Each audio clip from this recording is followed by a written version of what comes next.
Aujourd'hui les gars, je vais vous présenter 4 animés à voir et j'espère qu'ils vont vous plaire. Je vous avoue qu'en ce moment j'ai pas trop d'inspi sur les thèmes de vidéos, du coup n'hésitez pas à me dire dans les commentaires des thèmes de vidéos. Et peut-être que dans le futur, un de vos thèmes sera choisi. Bref, comme d'habitude, l'introduction finie, c'est parti pour les 4 animés à voir. Akaboshi Piko est un gardien de champignons à la tête brûlée qui parvient à courir à travers le vent rouillant, celui-là même qui fait rouiller tout ce qu'il touche et apporte la mort aux humains. Afin de sauver son maître, il se lance à la recherche du mangeur de rouille, un champignon aux vertus médicinales capable de guérir cette infâme maladie. Avec Miro comme partenaire, Bisco s'engage dans une aventure pleine de hauts et de bas. Son chemin le mène à travers le désert désolé de Saitama Iron Sand, une ville construite autour des restes d'une arme utilisée pour défendre la civilisation, et d'un chemin de fer souterrain abandonné grouillant de pieuvres. Grâce aux nombreuses connaissances de Miro et aux flèches de Bisco, ils traversent leurs nombreuses menaces qui se dressent sur le chemin de leur long voyage. Parviendront-ils à contrer les desseins malveillants du terrible gouverneur de la préfecture? Pas le choix pour nos deux compères, il va falloir tout mettre en œuvre pour sauver les êtres qui leur sont chers. Sabi Bisco est un animé de 12 épisodes que vous pourrez retrouver directement sur Crunchyroll. D'ailleurs, je vous préviens d'avance, tous les animés dans cette vidéo sont sur Crunchyroll, mais je vous le dirai quand même, vous inquiétez pas. Et non, je ne suis pas sponsorisé les gars.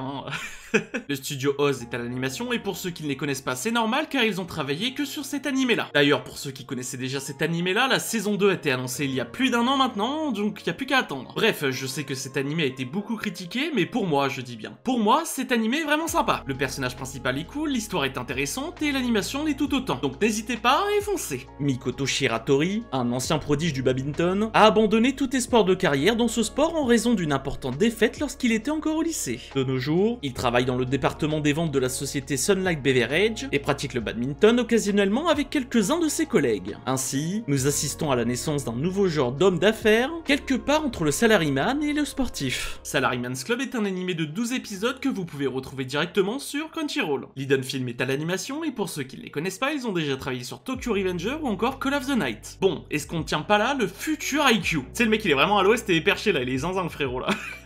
Bref, l'animation est vraiment sympa, le personnage principal je l'apprécie tout particulièrement, et j'aurais aimé avoir plus d'épisodes, mais bon, tant pis, on fait avec. Si vous voulez regarder un petit animé de sport, cet animé est fait pour vous, donc je ne peux que vous le conseiller. J'en profite pour faire une petite pause dans cette vidéo pour vous inviter à vous abonner, activer la cloche pour rester averti des prochaines sorties vidéo, à commenter et à liker, ça aide à développer la chaîne. Même à notre époque, les ninjas se cachent parmi nous, dans l'attente d'un nouvel ordre de mission. Toutefois, tous ne sont pas logés à la même enseigne, et certains mettent plus de temps que d'autres à recevoir de nouveaux objectifs. Kurokumo Kagure, un NEET ninja, fait partie de ces derniers. Après une longue période sans recevoir de travail, ce lycéen solitaire reçoit finalement de nouveaux ordres de ses supérieurs, défendre Tokyo face à une potentielle invasion d'assassins étrangers. En effet, suite aux événements de la Seconde Guerre mondiale, les dirigeants japonais ont créé une nouvelle agence spécialisée pour aider à gérer le terrorisme et la violence dans la région du Pacifique. À l'origine, le personnel de cette agence était principalement composé de ninjas, chargés de s'occuper des affaires intérieures. De nos jours, près de 20 000 ninjas sont chargés de différentes missions, aussi bien au niveau national que mondial. Thunder Ninja est un animé de 12 épisodes que vous pouvez retrouver bien évidemment sur Crunchyroll. Ah oui, et au fait, vous avez vu, je présente plus trop d'animés en cours de parution. Ah c'est normal les gars, c'est parce que je les ai tous utilisés là, c'est mort. Le studio Tezuka Productions est sur le projet et ils ont déjà réalisé par exemple The Fable ou encore The Café Terrace and His Goddesses.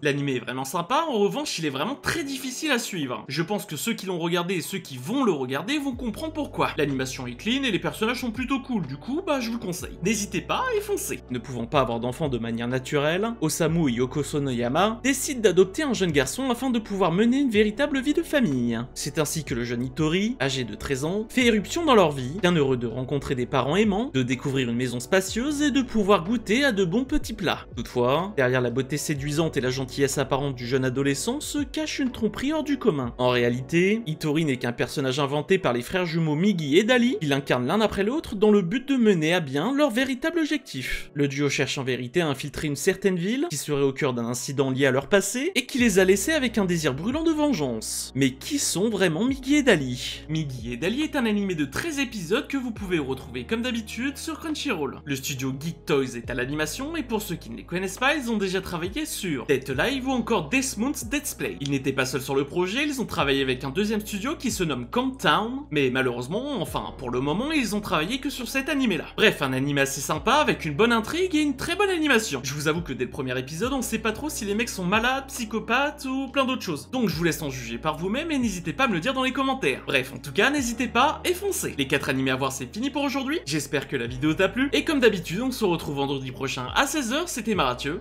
Ciao ciao.